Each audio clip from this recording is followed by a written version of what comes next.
Hello friends, you're the Lonesome Gamer, and today I'm playing Zona, The Secret of Chernobyl by Krzysztof Glozhnitsky and Maciej Druing, published by Rebel.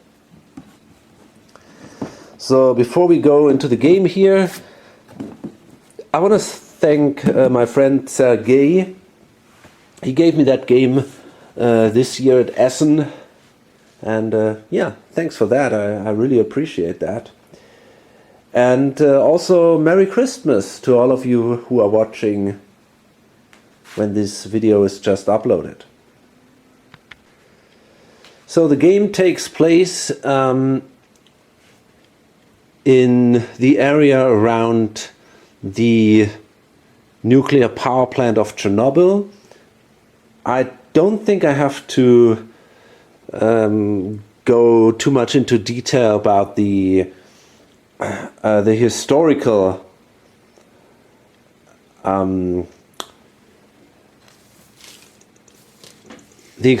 events that happened here. It was the biggest nuclear disaster that mankind ever faced. There was a massive explosion at the power plant of Chernobyl, and basically all the concrete or big parts of the concrete protection of the power plant was simply blown away. So all that nuclear stuff was simply burning in the open air, and a massive amount of radiation was set free. Thousands of people lost their lives then in the following days, trying to somehow prevent this situation from getting worse. They managed to build a tunnel below below the power plant, and to cool the reactor so that there was not another even bigger explosion. And they also managed to build some kind of concrete hull around this around the building. And imagine that all in an environment which was highly radioactive, and it was obvious basically for most of the people. And yeah, as I said, thousands of them lost their lives. And you know, usually when we play war games or stuff like that, where many people died, it's kind of, yeah, okay, we tend to ignore that. But I really want to point that out here. I mean, these were real heroes, and I think the consequences for Europe would be much worse if they wouldn't have succeeded.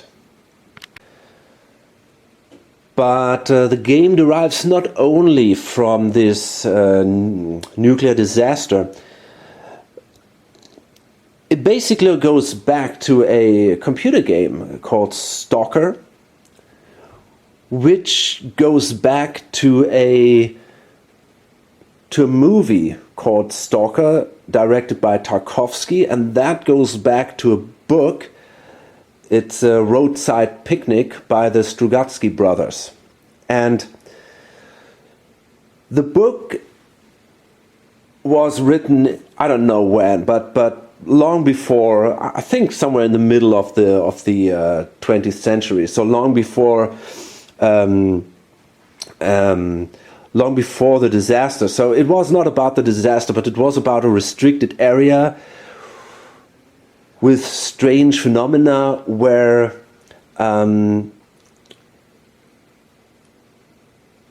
basically a guy was looking for a mystical artifact, and if you get that, all your wishes come true. I haven't read the book, but I think that's what it's basically about. And the movie simply goes back to that book, and just when the computer game came out, they kind of mixed this up then with this Chernobyl scenario. So yeah, that's That's where this derives from. So let's see what we have here. Well, first we have, as I said, the map that shows the surroundings of the nuclear power plant. And we have tons of cards on this map.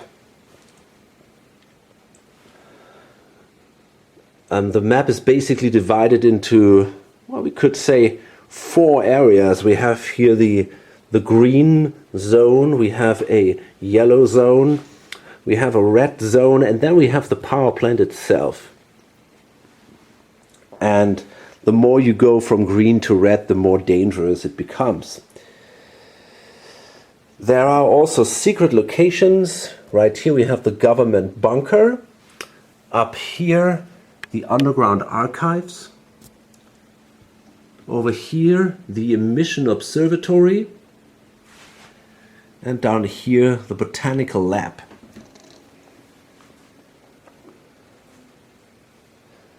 And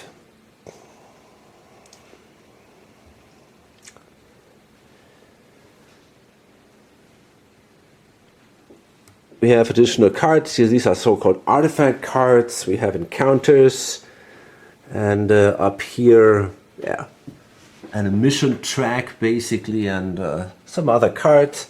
Over here we have money, wound markers, and these are our monsters and anomalies. And here we have the marketplace with, I don't know, this is junk basically, I think. And this is, yeah, your normal items.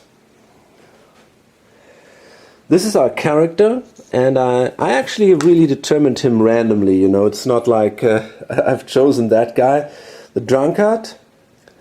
And you can see here at the top 4 values.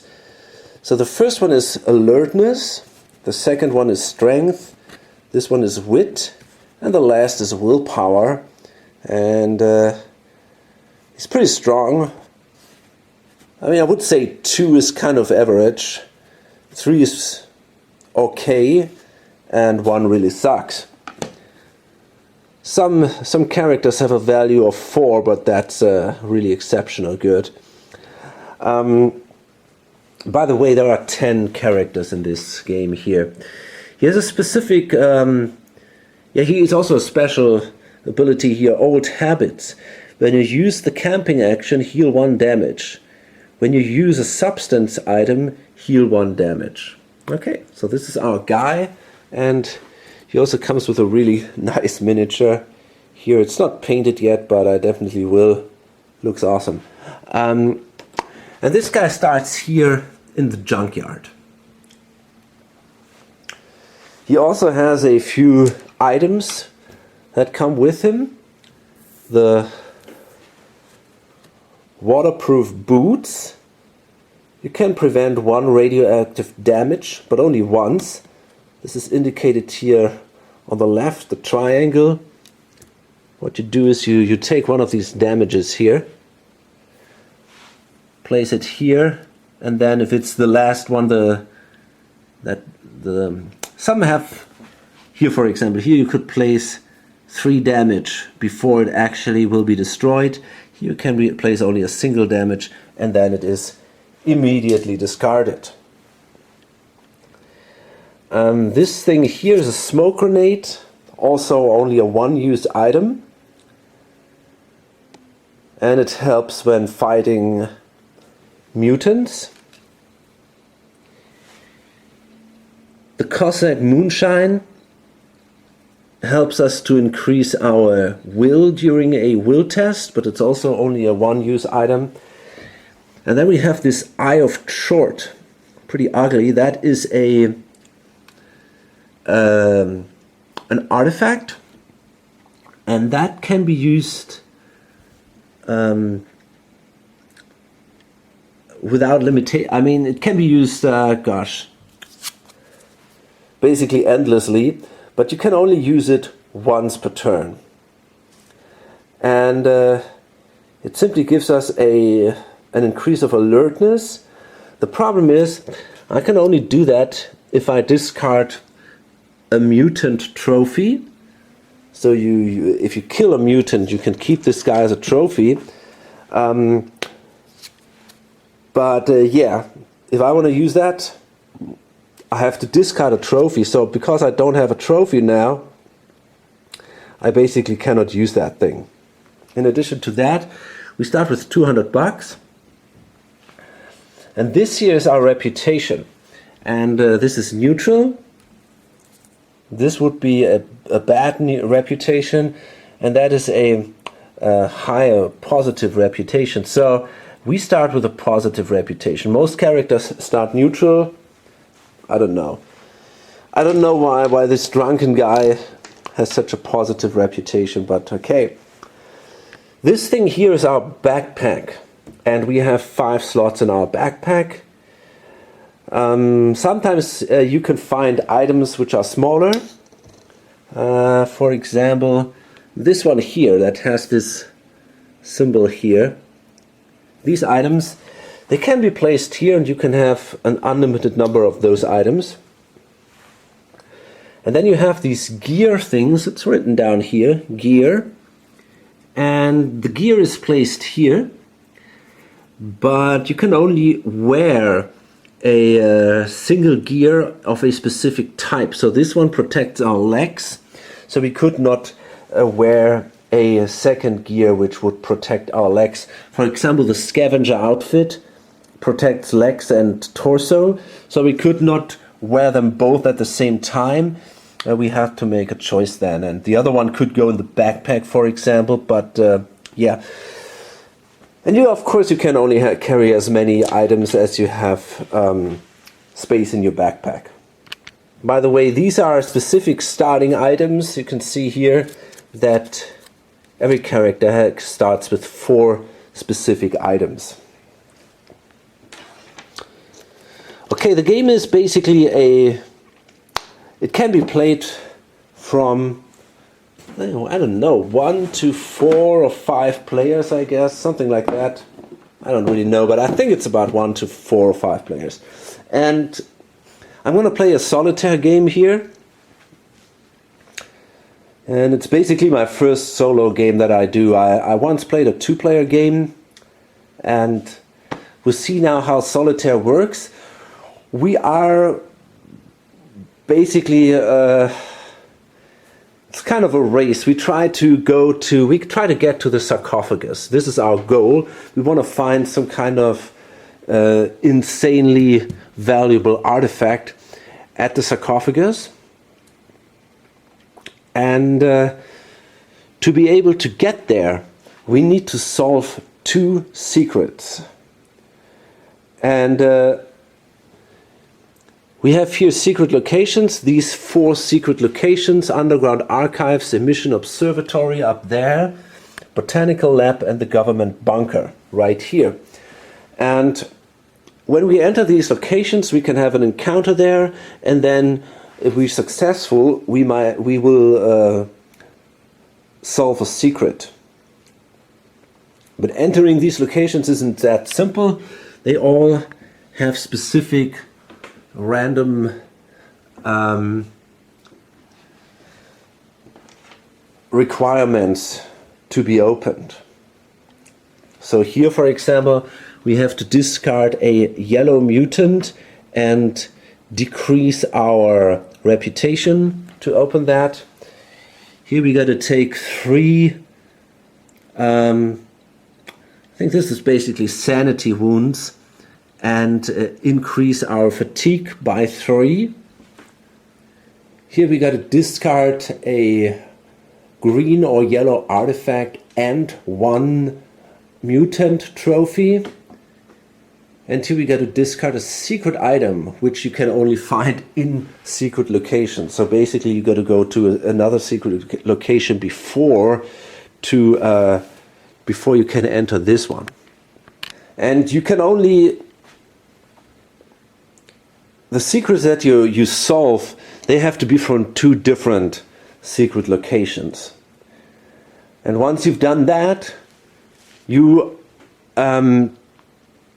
you can go either to Moscow I or Pripyat, have to encounter something there, and then if you're successful and you solve the 2 secrets, you're allowed to go to the power plant, and there you will then have to face another encounter or maybe even more, and if you manage to solve that last encounter there, you win the game. But as I said, it's kind of a race. We have these, I think there are 15 or so event cards, and every turn, by the end of every turn, we're going to draw one of these cards, and when these cards are gone, when we cannot draw another card, it will come to a massive explosion, and basically the whole area will be totally devastated, and the game ends with a loss for every player. Okay, now I say we just started, and well, the first goal is basically to find some cool equipment to improve our abilities, because these encounters, especially the ones in the secret locations, can be pretty tough, and you want to be in a good shape when you face those. So I think it's a good idea to find some interesting equipment. Now there is the marketplace here, and we can buy equipment if we are in one of the 3 bunkers in the area. There's the research station here, the village over here, and the roadhouse right here. And the stuff costs money, obviously. For example, the scavenger outfit, $500, expedition journal, 500, laboratory blueprints, 800. But there is a lot of interesting stuff here. This down here is a little cheaper.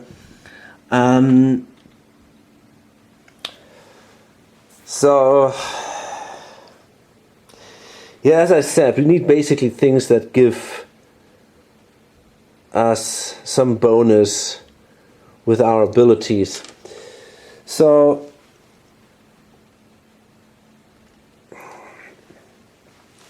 we are pretty good in healing. So yeah, when you use the camping action, heal 1 damage. When you use a substance item, heal 1 damage. So usually you have to pay, I think, $200 to heal 1 damage. So that is a pretty strong advantage.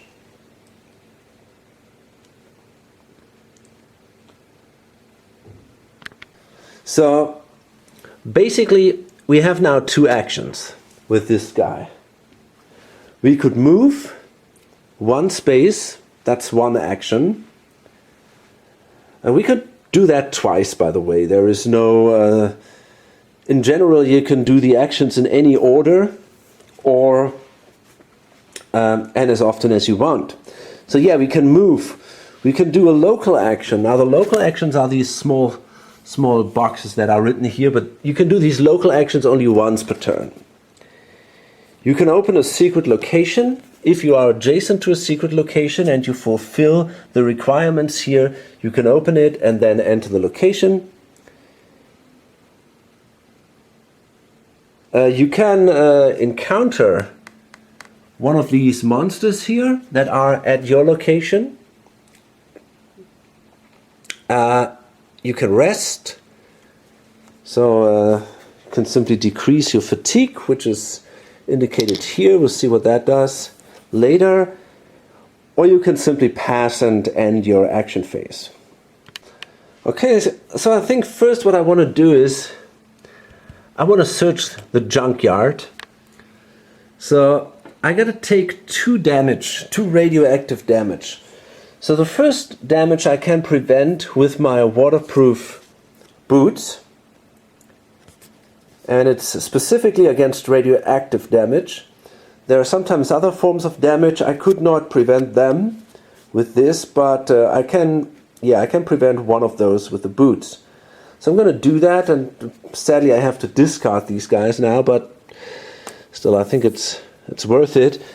And then I'm going to take one more damage that I cannot prevent, and these are these little things here, and this is simply placed here. Okay, so these are life points, or I think it's called fortitude in this game.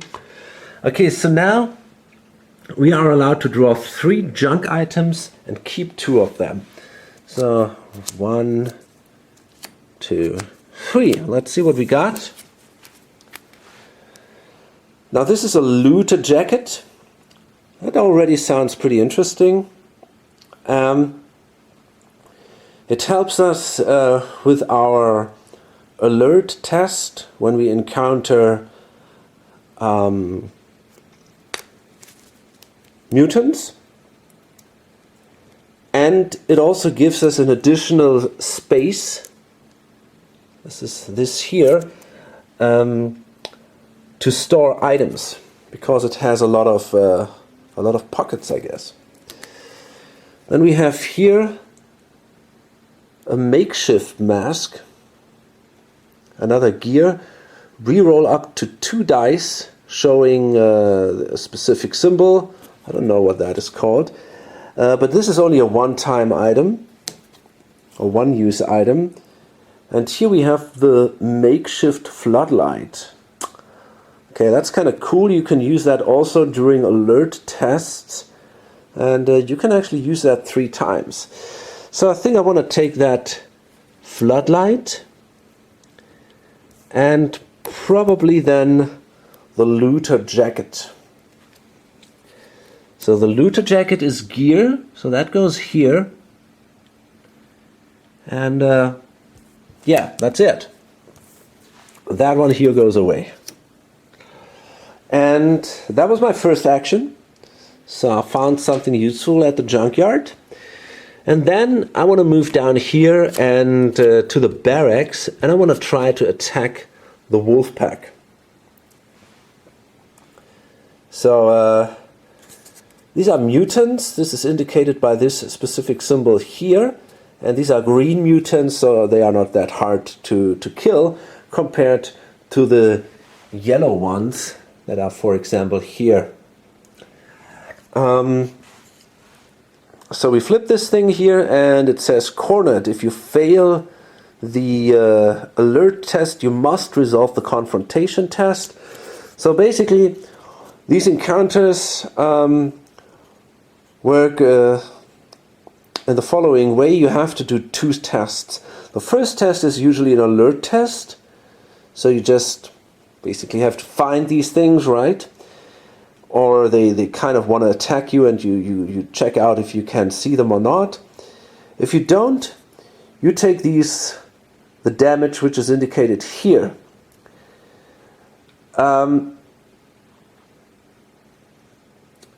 After that test, no matter what happens, you have the option to run away. And then there are no more consequences here.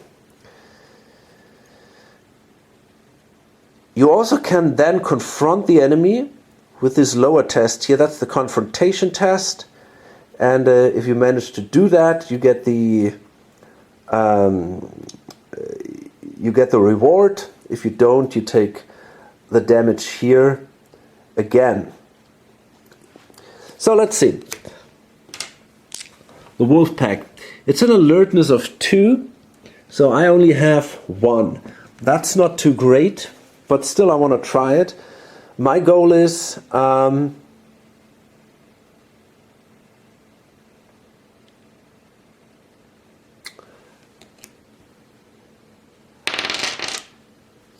I basically add my alertness to the result here, and then I need to get the value of the test. So I'm going to roll these dice. Every plus allows me to add 1. Every minus forces me to subtract 1. So let's see. Basically we need 1 plus overall, and we've got to roll 3 of these dice. Yeah, okay, that sucks. This has no effect. The blank one also not, but this one sucks. We got to reduce it by 1. So we have now the option to take the 2 damage, or we could try to somehow play around with this result. Now what I could do, for example, I can force the result, or I can force the test.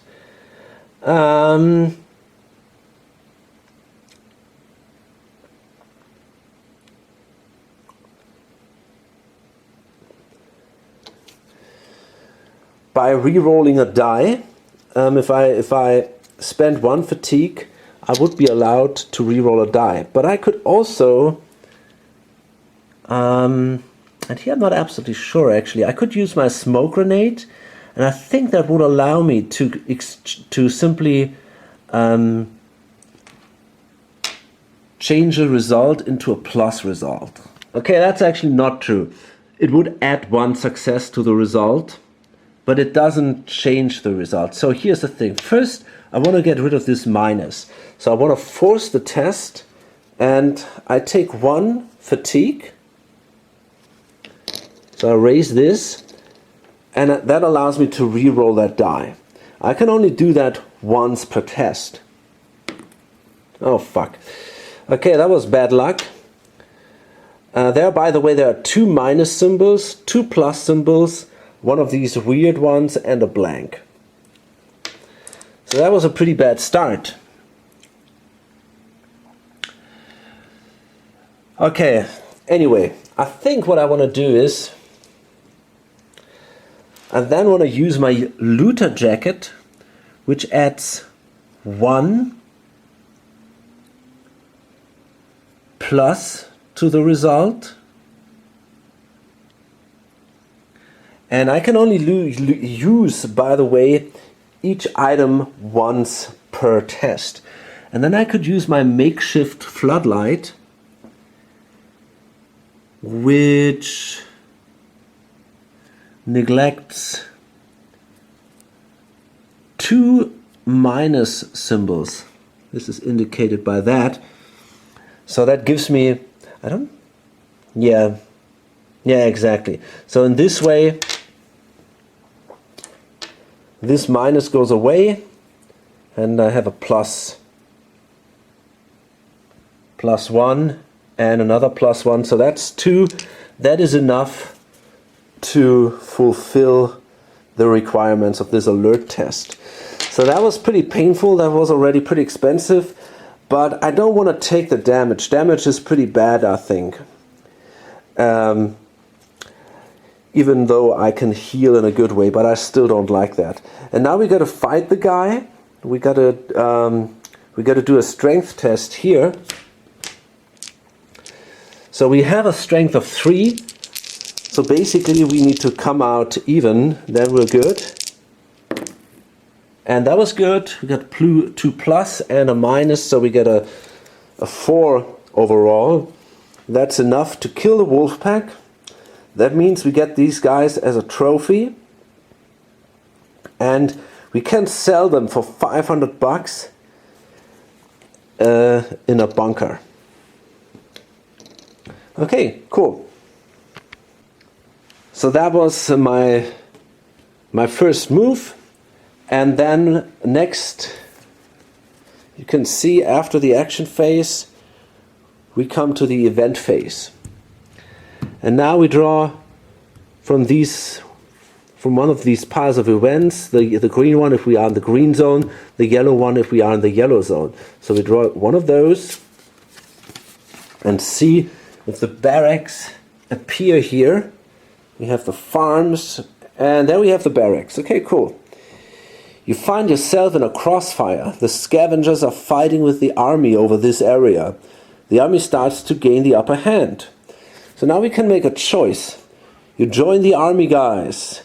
You quickly deal with the ragtag band of scavengers and force them to retreat. Reputation goes down, but we gain 300 bucks. That's not bad.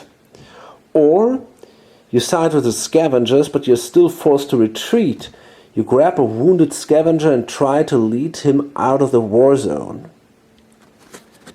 So we have to fight basically against a 2 mutant. That should be possible. We have a 3, so we are an advantage here. However, it simply would mean that our reputation would increase, but we already are at a maximum reputation, so that doesn't really give us an advantage. So therefore, I'm gonna join the army, guys, and the reputation goes down to neutral, so we simply remove this thing, and we get $300, which is cool.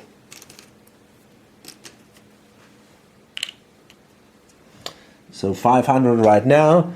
If we sell this piece of, then we get another 500. So we are sitting then on $1,000. That's pretty awesome. We can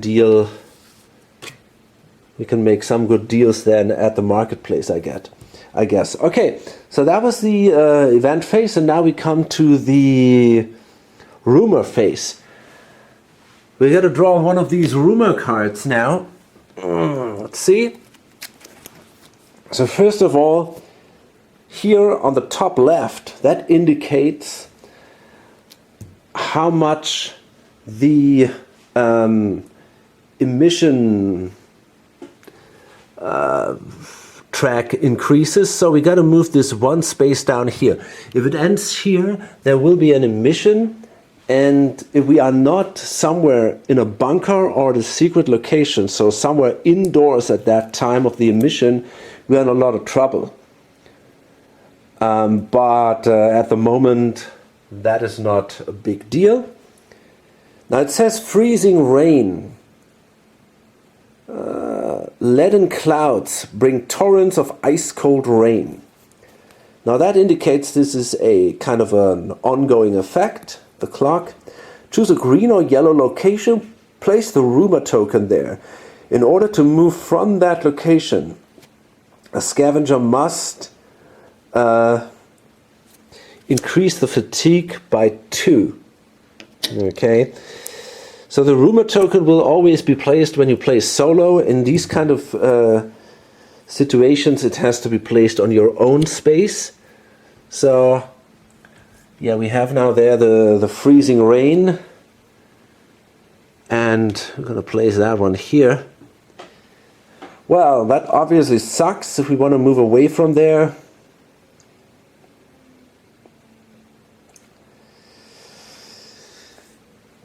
It's going to be hard. But I think we're going to do that anyway, right? Okay, so yeah, it's the next turn now, and what I want to do is I have again my 2 actions.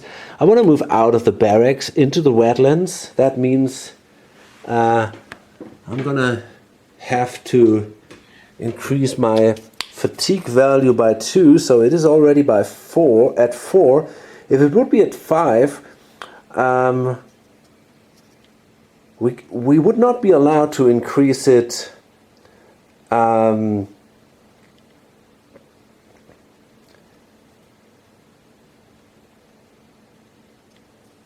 willingly, and if it would increase, we would take some damage instead.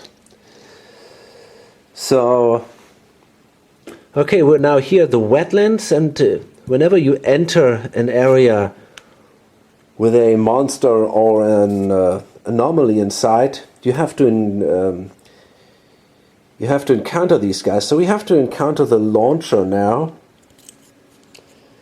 And it says turbulence. If you have fewer than 4 items in your backpack, see, that's not the case actually. That kind of sucks, but okay. Change the confrontation test difficulty to 1.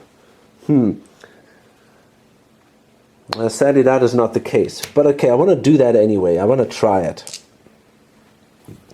So first, once again, we have to do the alert test, and that's not going to be easy at all. We need a 3, we only have a 1, but we might be able to use some of these things here. Oh boy. Yeah, that sucks. Oh boy, that is really bad. Fuck it. Yeah, I think there is not a lot we can do about that. I mean, we could use the makeshift floodlight to get rid of these two, but then we still need +2, which is not going to be possible, basically. So, I mean, we could do it, but then we would basically get rid of all of our...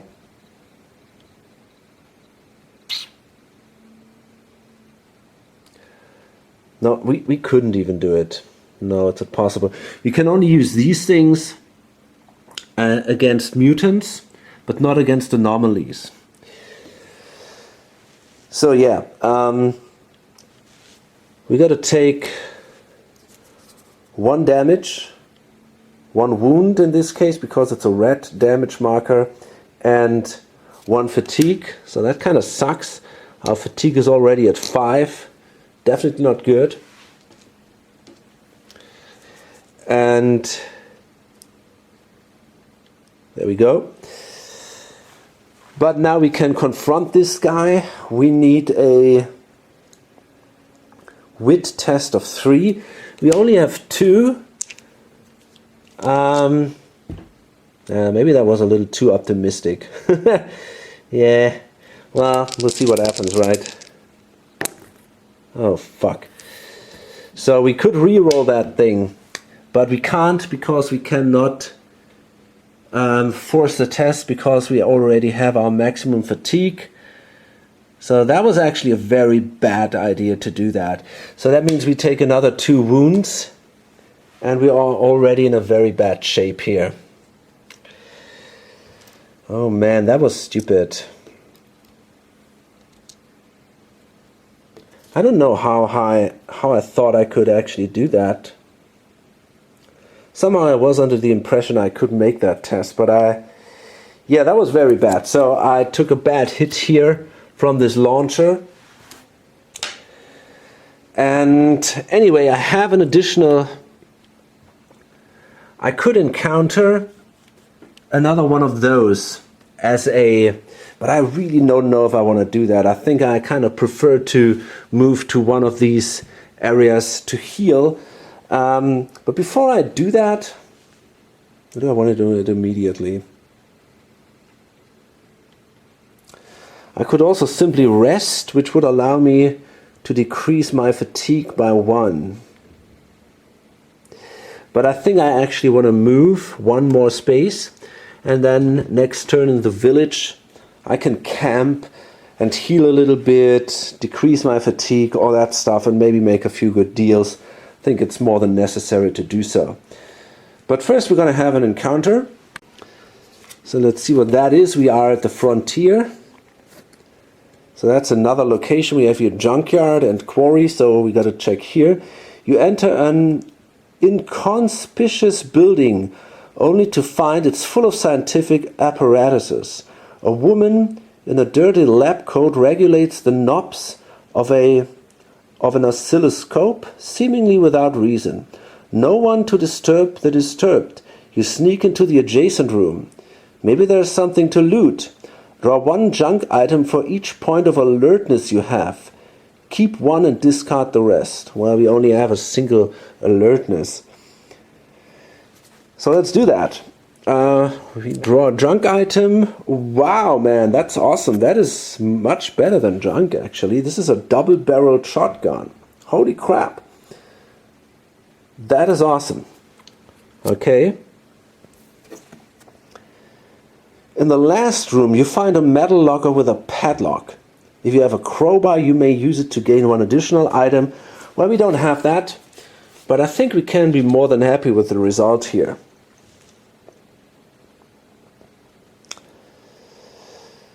Okay, and now let's draw another rumor card.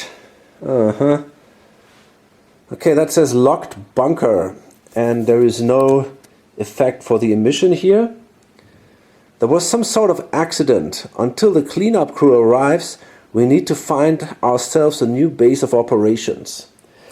Okay, so this goes now away. Choose one bunker, the research station, village or roadhouse. Place the rumor token there. You cannot enter, relocate or move there in any way. If there are scavengers at that location, they immediately move to an adjacent location of their choice. Okay, now this is something, the rules say basically that